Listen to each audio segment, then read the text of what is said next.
Hello everyone, I'm Adam Papagan. Welcome to another episode of There's a Place, the ASMR talk show, the show that feels good to hear.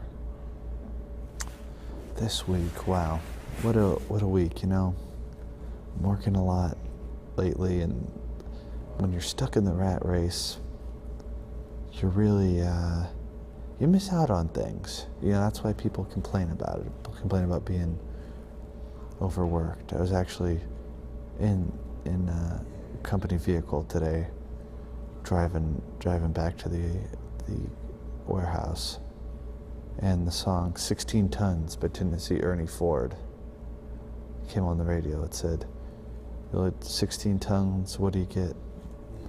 Another day older and deeper in debt." And I thought, yeah, that's the one. They probably shouldn't play this song on XM radio because a lot of companies, stores and stuff get XM because it's commercial free and they'll play it in their store. So not great for employee morale, realizing that you owe your soul to the company store. But it's going, and there are bright spots. I met a friend recently at work, and this is not somebody I work with. Normally you've got a coworker and you're in the trenches together, so you feel some sort of camaraderie or something, but not really, because if you ever stopped working at the same place, you'd probably never speak to this person again, whatever. But friend I made, so I'm working as a tour guide, and I'm down Hollywood Boulevard every day. So by the way, you want to take the magic out of something? Try going there every day. I go to the Hollywood sign every single day. It's just a sign. Like, I don't care. I don't care where Tom Cruise lives. I don't care about motion picture history. It's really just sucked all the remaining magic of Los Angeles. It's really sucked it out there for me, working as a tour guide, showing people the sights. But anyway, so I'm on Hollywood Boulevard every day. And there's a lot of hustlers down on Hollywood Boulevard. There's the costumed characters. There's the guys with stacks of CDs, and they got one in their hand, and they hit it, and they go, "Free CD, man, take free music, take it." And then, that's just, they're in for the hustle. And then there's all sorts of guys with flyers who are colleagues of mine, really, I guess. And they've got the flyers that say, "Movie stars' homes," try to sell that. So I see these same hustlers every single day working down on the boulevard. And there's one guy who I would see all the time, and he sees thousands of faces every day, and it's just, he's trying to meet his quota or whatever. But we've started recognizing each other because I park in the same place, and, on the way to the Chinese theater, I go and see him. So, I started just, like, "Oh, what's up, man?" So I saw him today, and now it's become, it started as just like, "Oh, yeah, I recognize you, I won't give you the flyers." And then it's, like, "Oh, hey," in my middle of my spiel about the Roosevelt Hotel and how it's haunted by Marilyn Monroe's ghost. But now it's gotten more into like, "How you doing?" A little more conversational. And today I said, "What's up?" Gave me a little fist bump. So, it's just, I don't think once I leave this job, I'll probably never see this guy again. I could not ever imagine seeing him like in a social situation. It would be totally out of context. But, in the rat race on these long days, it's really inconsistent working, because you never know who your customers are going to be or how long the day is going to be or what the tip is going to be. But having that little bright spot of just, okay, like, this person is on the same level as me, they're nice, they're gonna be cordial and say hi, it makes it a little better. So, lesson this week: never turn yourself off to a friendship. Never, look for friendships all over. Look for opportunities to connect with people, meet people. Because that really is what it's all about, folks. It's all about other people. My guest, speaking of other people, my guest tonight is another person. This is, sometimes I come in not knowing, the guest beforehand. This week, I didn't even know she was going to be the guest until moments before we started. But that's okay, we're pros. She's funny. I was watching her set. here just a minute ago on Dropbox. Please welcome the Burrito Lady.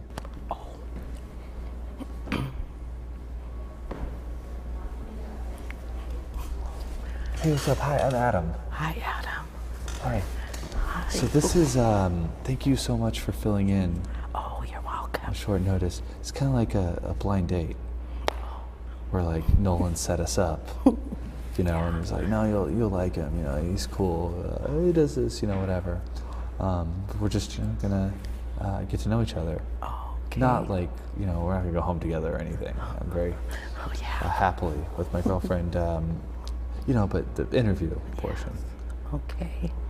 So you just did an hour here at Drumbox? 45 minutes. 45 minutes? That's like an hour. Yeah, it was fun.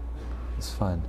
I caught the tail end of it, so we'll dive into just some of the stuff. I was kind of taking note, because I don't know how long you've been doing comedy or whatever, but for me, I passed this point where like, I've lost the capability to laugh at someone's joke, and I'm just like, okay, all right. I'm just like taking the perspectives and just kind of like taking what my experience as a comedian, and be like, okay, so that's how they're tackling this. You know what I mean? Mm-hmm. Does that make sense? Yes. I mean, I would love to laugh, but it's just kind of just like, okay. Not in a bad way. I was like, I just go, that's funny. You do that move? Well, if somebody's funny, I usually laugh. Oh, okay, so you know, I'm still at that part, but if you're not funny, then. Oh, yeah. Well, if you're not funny, of course you can't laugh. Yeah. But yeah, no, I'm,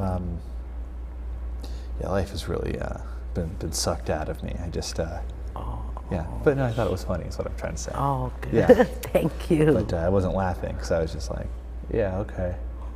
Just checking off the list. Yeah, that's funny. Setup and yeah, punchline. I got a little surprise in there. Yeah, that's funny. So, well, okay, let's start with your name, the Burrito Lady.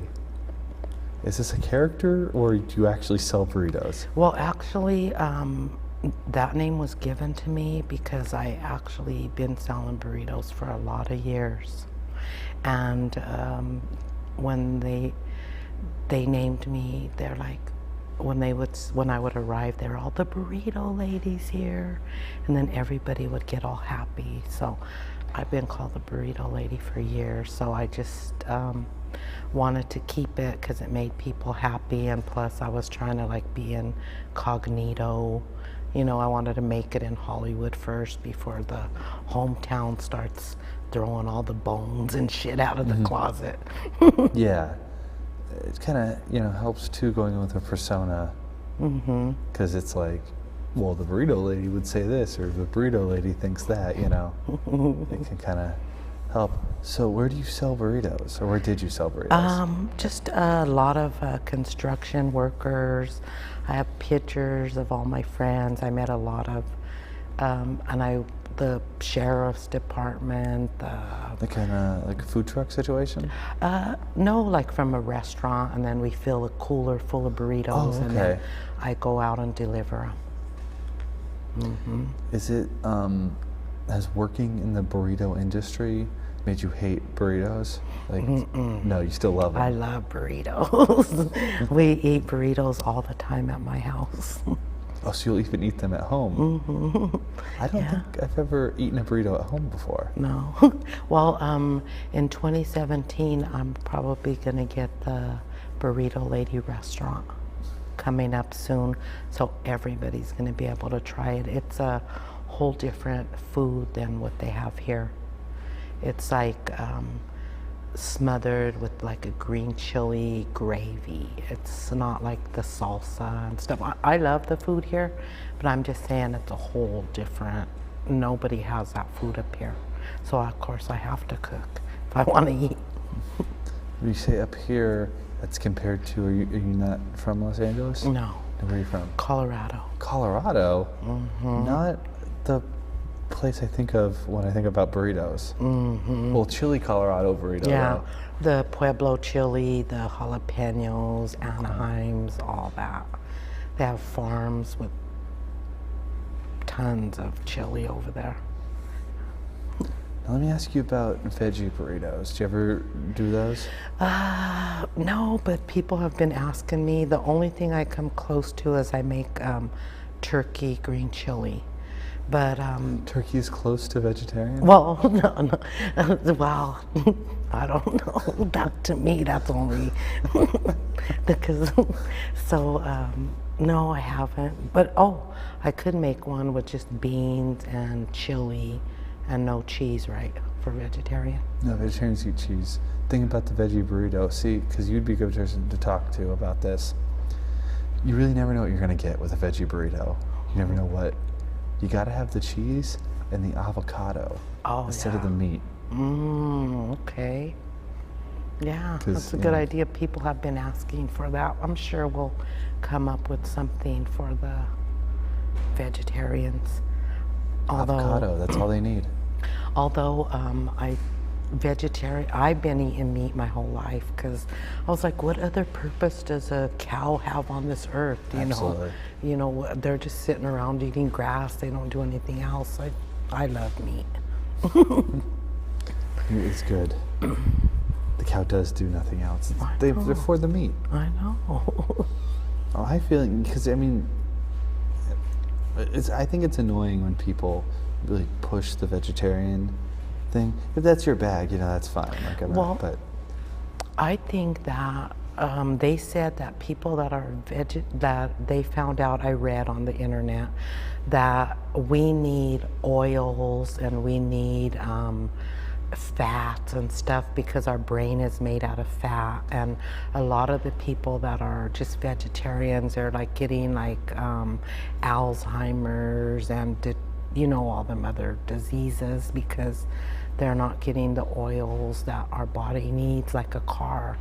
And me, I've been eating pork fat and so I'm all oiled up. It also, not getting enough protein makes you depressed. Like eating meat makes you happy. Yes, I'm happy. It's bad for your heart or whatever, but yeah, I'm not sure about that because the old days, my grandma and them, they ate bacon every morning, potatoes, eggs, and my grandma was diabetic and she lived to be 82, but she ate all that kind of stuff. So I don't know. And with the food now, how they're taking the seeds out of the food, we need them seeds to clean our bodies out. Yeah, and all the antibiotics and stuff. Yeah, so they're really messing up the food. It's the crap.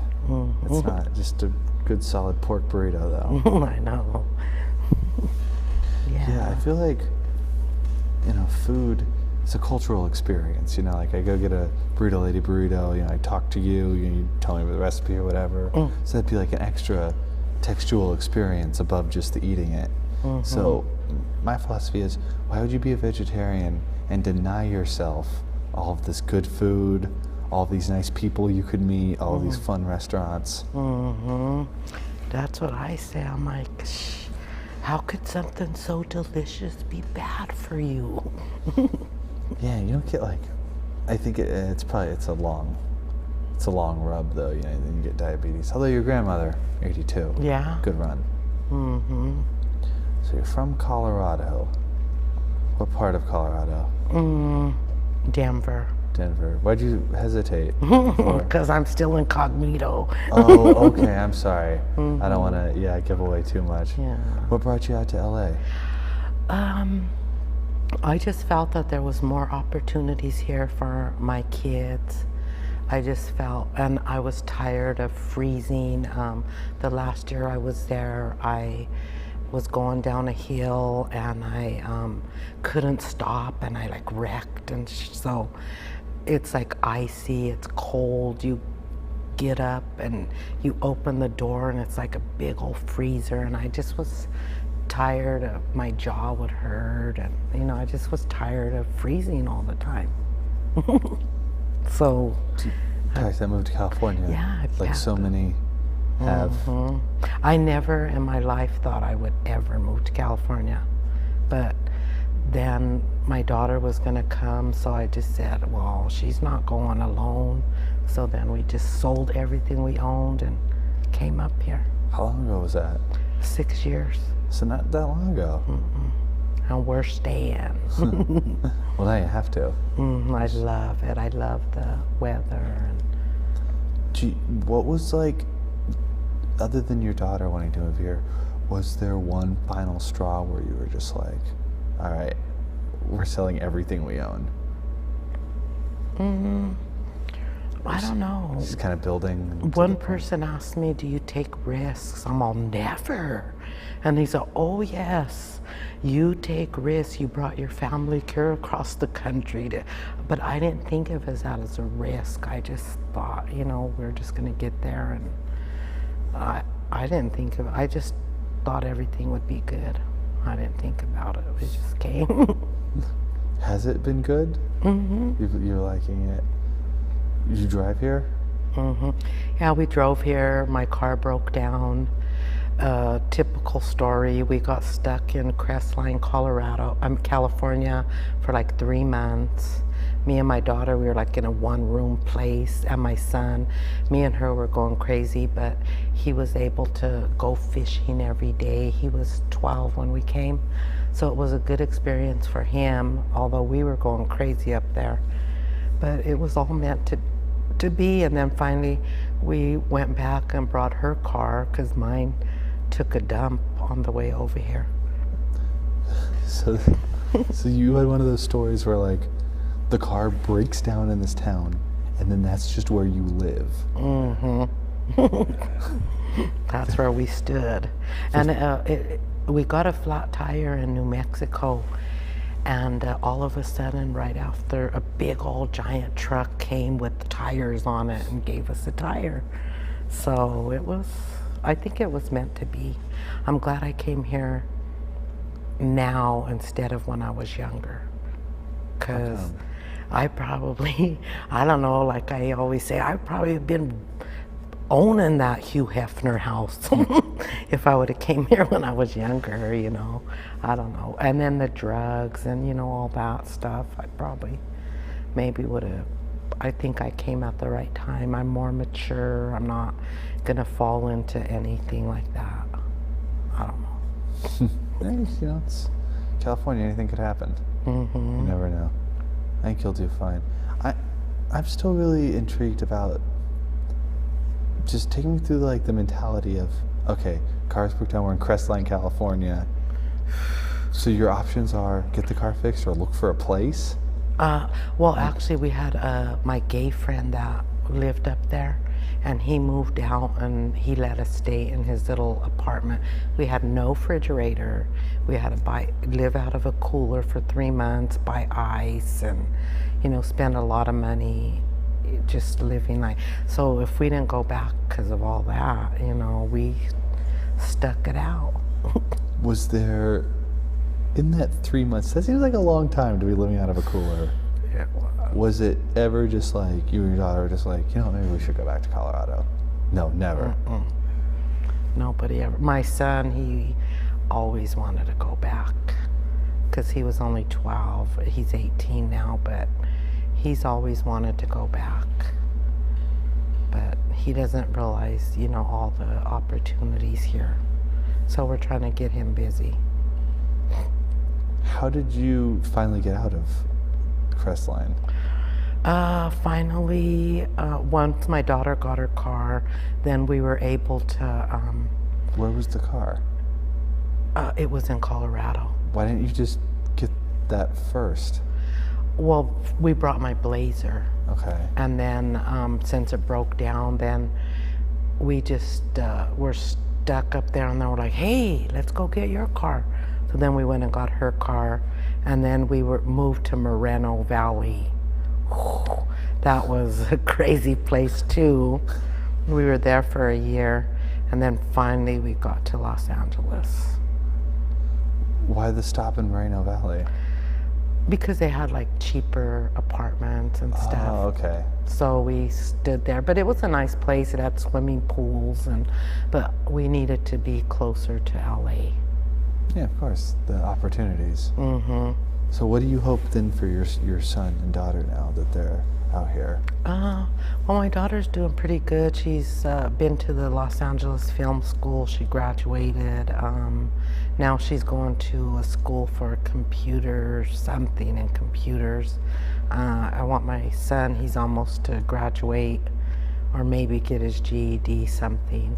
And then I want him to go to school. Well, he wants to go to school for computer something, I don't know. Something in computers, programming or something. But just kind of the energy of Southern California provides for more opportunities than like...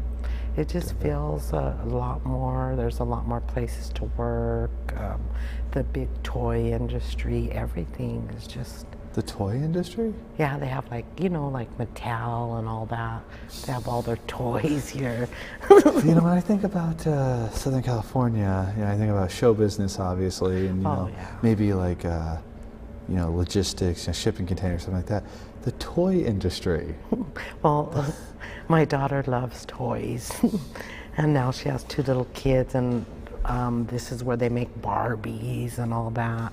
I was thinking maybe he could get a job as working in a factory or something, anything. Even make balloon animals, something. I love your the details you choose to get excited about. It's very refreshing. Oh. So the kids are out here, they're doing computers, and they're possibly working at Mattel someday. But I sense that you maybe had some ulterior motives. You yourself maybe wanted to try to get into show business or do comedy and stuff. Well, actually I did when I was about, I ain't gonna say, but when I was 33, I started to get into comedy, but over there, the guys didn't want to help you with your jokes or not, and they wanted to bang you and all that. And even if you did bang them, they still wouldn't help you with their jokes. But over here, like a lot of people that I've met, they're like real encouraging and they want to help you. And I just feel a whole completely. So it was always in the back of my head. And then once I got that little pamphlet in the mail to do comedy, I just felt like it was God sent. So. You got a pamphlet in the mail to do comedy? Yeah, it's from the LA City College. It was just has a bunch of classes. It has acting, and then I opened it to the Clown House, and then I met the teacher Adam Barnhart, and we've been friends ever since. And he's a very good teacher, so funny, and he's helped me a lot. What is the Clown House? It's a school, it's a place for open mic. It has a lot of clowns in it. It's a really happy place. There's a lot of clowns in it. They have an open mic. The Clown House, and it's a cool place. I go there Wednesdays and Fridays, and then if you take the class, you get to do a performance at the Comedy Store. So I did that before, and it's nice. Comedy classes are a little controversial in the comedy community. Some people say like, no, I really just needed some guidance. And then other, possibly more bitter people, like, no, you got to work it out yourself. But you've liked the classes. Yeah, I've liked the classes because I'm not really that, I'm creative, but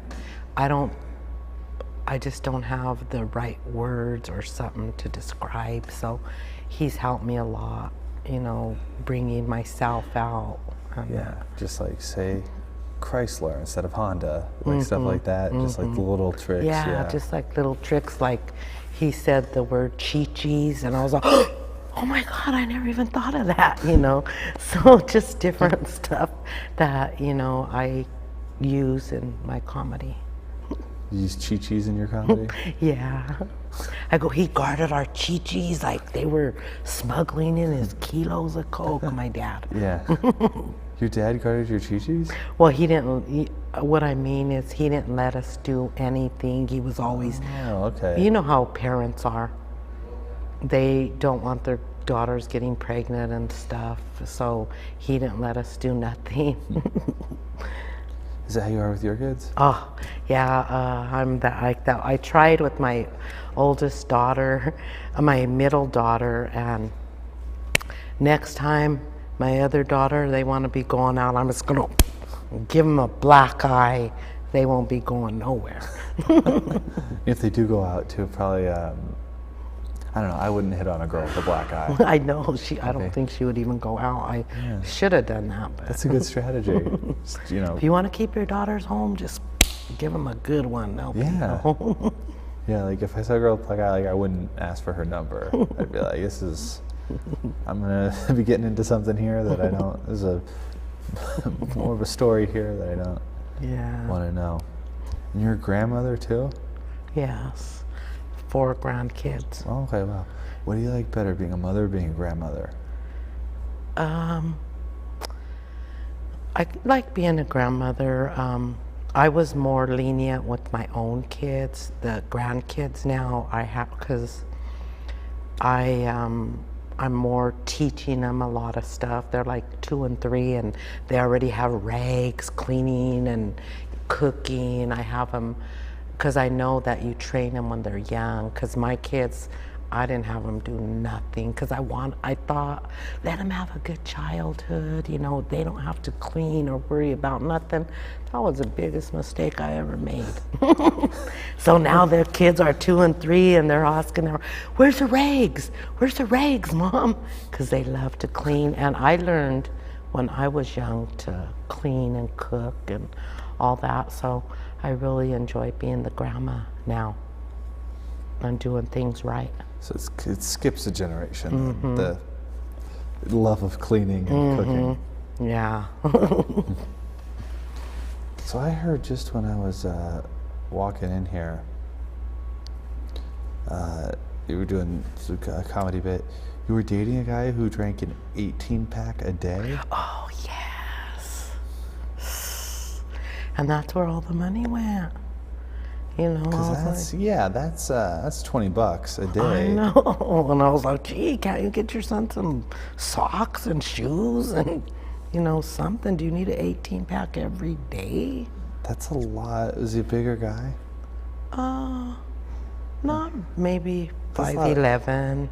But that's a lot of carbs. No, it wasn't really that, but because he worked hard every day, but then he would get home and he'd be all tired and just slam them beers. Over what period of time would he drink 18 beers? Probably all night until he passed out. Oh, wow. Did you ever, because it seems like your issue was the money more than the drinking. Did you ever be like, hey, try some vodka or some whiskey? It'll go a lot further. You can handle for like... I was kind of younger. I really didn't, because he wasn't abusive or anything like that. So once I start realizing that he was wasting all that money, then I said, hey, you know, you need to quit that drinking. And then finally I just had to leave. You know, I was like, you're going to be drinking? What are you going to show these kids, you know? 18 a day, wow. 18 pack. So every day he would go to the liquor store and just He'd pick come up. home with this Coors Light. Yikes. I know. How'd you meet this guy? When I was young. Just, doing Yeah, young it people was stuff. when you're young, you know. You meet all sorts of people when you're young. Yeah, with the wrong people. You only meet the wrong people when you're young. Yes. So, yeah, that was the story with him. So, looking at the background here, is that where I went in this natural thing? Oh, Look I at that didn't big even fire. see me. Yeah, look at. Oh. So you've only been in LA for 6 years. That's okay. So that's Crestline, actually, California. Oh, it is? Yeah. Oh, cool. So, Hi, Crestline. Hi, grandkids. They're still up. Hi. You still have kids up there? No, but they see me on TV. They're all, okay. hi, Grandma. Hi, Grandma. Hi. Love you guys. See you soon. Have you noticed there's more fires now in LA than ever before? It seems like it's become a regular fixture of the city. There was a fire today because I was taking a nap and I woke up and I smell fire and I get all paranoid, but something was going on. It wasn't in our house, but somewhere there was a fire because I could smell it because the fan was blowing in. I don't know where it was, but I don't think it was too far. I looked out to try to see the smoke, but the sky was all like white, so I really couldn't see where it was coming from. But yeah. It's like all the time now. Mm-hmm, they're crazy. It's a bad sign. Mm-hmm. It seems like, beyond any of the racial stuff, the cop stuff, the political stuff going on, the fires seems like the most immediate manifestation of our troubled times that we're in right now. I know when I see a fire, I get all scared because I remember hearing something that like the whole San Francisco burned or something one time. Chicago fire too. Yeah, and there was a fire by our house because I live right downtown LA, and there was a big fire like on 8th Street. Weeks ago. Yeah, and I seen it and I knew, they're like, oh no, that's from that other fire. But no, it was a big fire and it was right there by our house, and that kind of scared me. I go, call me tonight if the fires are getting close. We'll get out of here. I'm more worried about a fire than an earthquake. Yeah, I've only felt a little, since I've been here, a tiny little earthquake that just went. It just went. Fun, yeah. Magic fingers. Yeah, and I hope it doesn't happen when I'm here, because who knows, I might be sticking my tail between my legs and going back home. Who knows? Once I feel a big one. But. Do you ever think you will go back to Colorado? No. I don't want to. You don't want to? Mm-mm. My oldest daughter lives there. She wants to come out here too, but she's doing real good over there. She's has her master's in accounting. She's working in a law firm right now. So she's just waiting, to get her experience, and she wants to come over here because she comes and visit. They love it too. Easy place to like. What do you think about, we talked about the fires as a benchmark of where our society is going, but what do you think about all the other stuff? I feel like we're living in a very, they say this all the time, it's the media just spins it, but I feel like we're really living in a very tumultuous time. A what? Tumultuous, just like uneasy, just any straw could break the camel's back at any moment. Society could just crumble. People on edge. Yeah. I feel that too. You feel that too? Do you think it's just like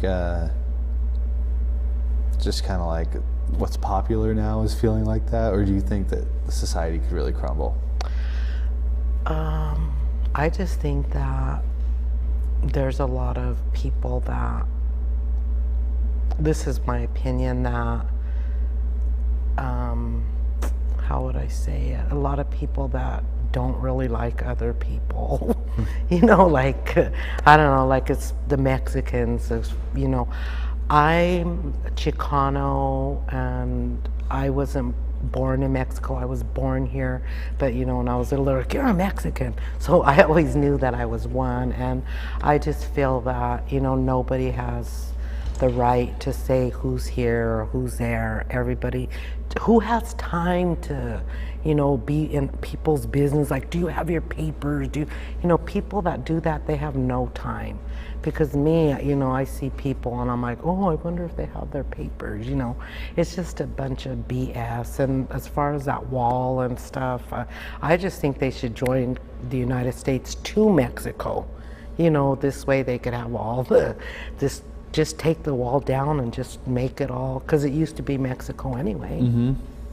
And I don't feel anything about anybody because it's like the border's right here, and all these people were here when they, and I just feel that, I don't know how to explain it, but I just feel that these people are already here and there's no way they're gonna, they have houses, they have, they're not gonna just get up and leave.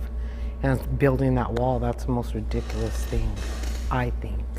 Oh yeah, it's nuts. They can never, like, we can't even build a freeway.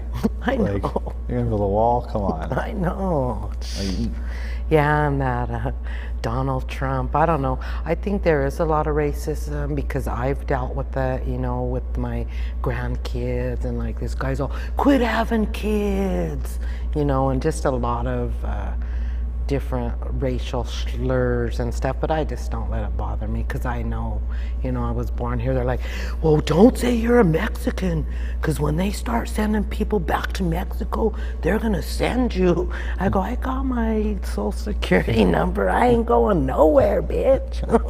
You know, so I don't know. My grandma was a Mexican. They came here in 1908, like I said earlier. So we've been here for a lot of years. do you think racism is getting worse? I think it is because I think it's getting a lot worse because people, I guess the people that say "Make America Great Again," they think, you know, get all the Mexicans out or whatever, but that's never going to work because they're, as it was in the beginning, is now, and they're all getting the land back. That's why they're education's so important for me because I didn't get an education. I was like, we're not all gangsters and cholos. Some of us got our GEDs because I got my GED, but I didn't go any further. But I made sure when my kids were little, I had them in kindergarten's the best to put them in a private school because they learn to read and write. And I worked, you know, cleaning, whatever, to pay their tuition. But I think education is the best thing that they get. And then he says they're taking all the jobs. Well, they are taking a lot of the jobs because they're getting educated. They're finding out, you know, how the, what's that thing with the bell, the markets, all that Stock works. market? Yeah. So they're finding out realty, real estate, all that. But that's the most important thing, I think, is education. They're like, oh, you should go back to school. I go, no. I go, my kids are educated enough. I ain't going back. Have no desire to go back to school. Yeah, just keep, as long as the next generation, so they can, you know, pull you along. Yeah, they'll take care of me. Out of me, they got about 7 working people. Yeah, you know, maybe that should be the strategy. It's just be like, hey, like 20, 30 years down the line, that's 7 new employees Yeah. at Trump Tower. I know. Do you think, because like there's a lot of, like, you know, racist rhetoric and stuff going on, you know, that I don't support obviously at all, and no sane person could, but on a comedic level, is there something about Donald Trump that you like? No. No, you don't like anything about him? I think he's pretty funny. I mean, I cannot get behind the politics at all, obviously. But like, yeah, like his, I don't think he has like a good stage presence or something. I don't know. I don't think he's, his hair's kind of weird, but I don't really think The hair is anything funny, is though. funny. The hair is funny. Yeah, it's ugly. Would you No, vote- it's not funny. Would you vote for the hair? No. No. No, the you- wig. No, it's really his hair. That's what is it. Yeah, that's what I'm so interested in. Is he's figured out a way to like some kind of do. No, I don't think he's. I never really watched TV really that much. That's why it's hard for me to copy people or get a character because I was never really one to, like, if I see a movie star, I won't even know, you know, who it is or whatever, because I'm not really watching TV that much. So, How do you occupy your time if you're not watching TV?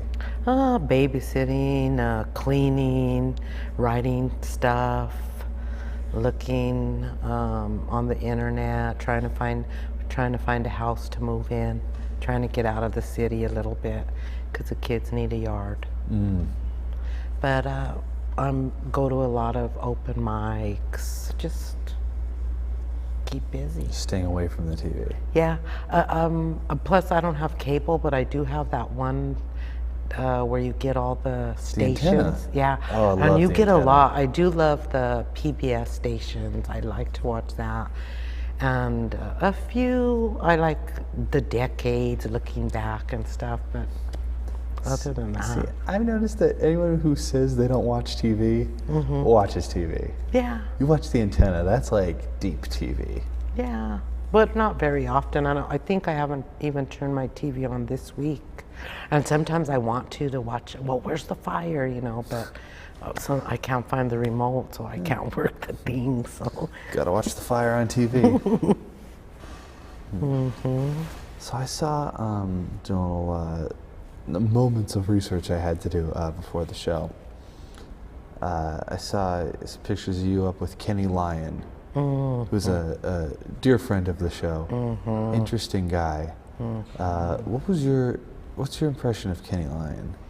And I really like Kenny Lyon. he's very supportive, right? Yes, the first time he seen me doing comedy, he goes, and he told me something, I can't remember, like, oh, you were your real something, I can't even remember, but him just saying that to me, that was such a good feeling in my heart, you know, that he was really excited and happy, and I really like Kenny Lyons a lot. Whatever, I try to go to his open mics. He's funny, he's creative. Really funny. Yeah, he is.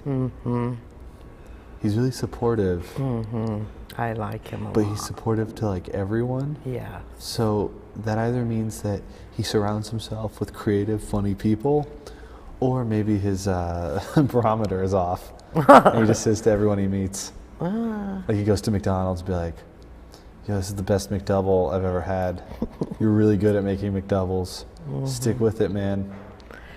I don't know. I don't think so. I think he's pretty genuine. Yeah, I think it's because when he said that to me, I never forgot it, even though I forgot the words that he said exactly. But it was something that motivated me.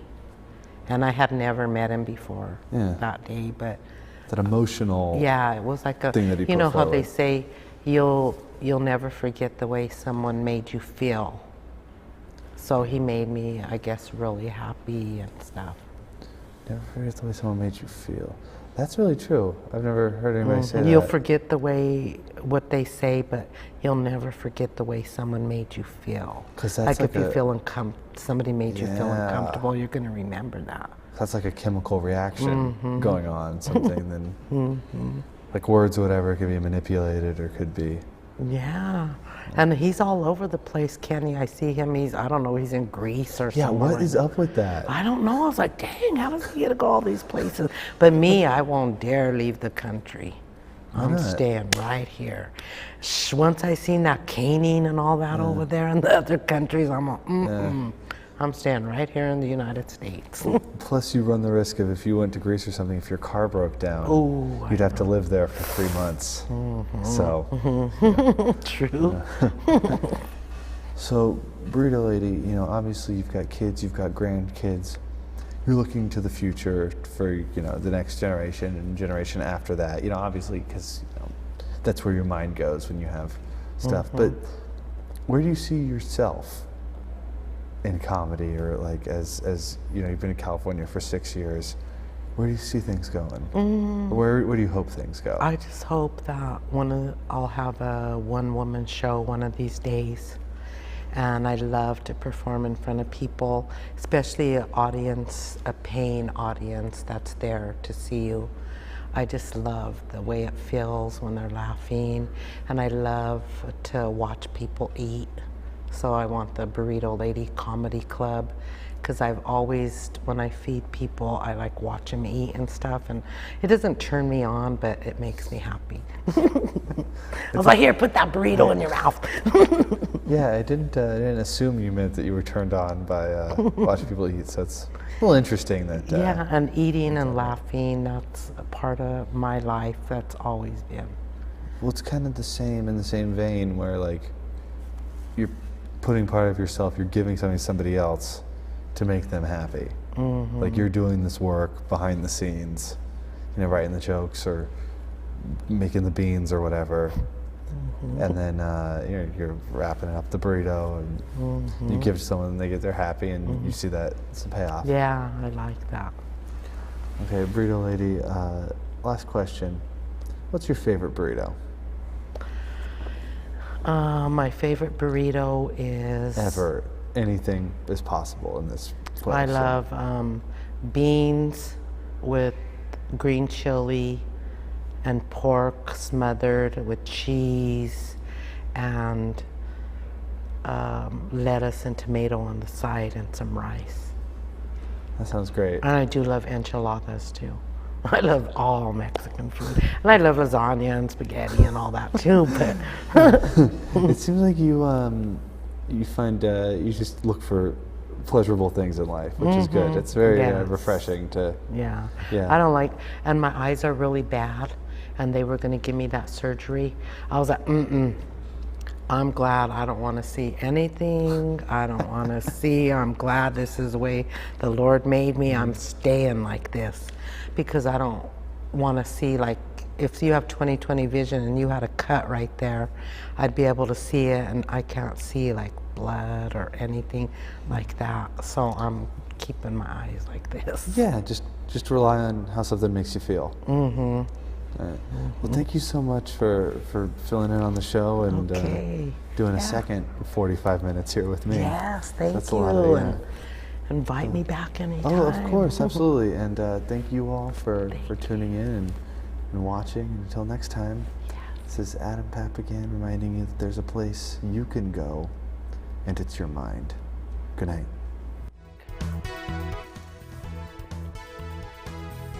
Thank you.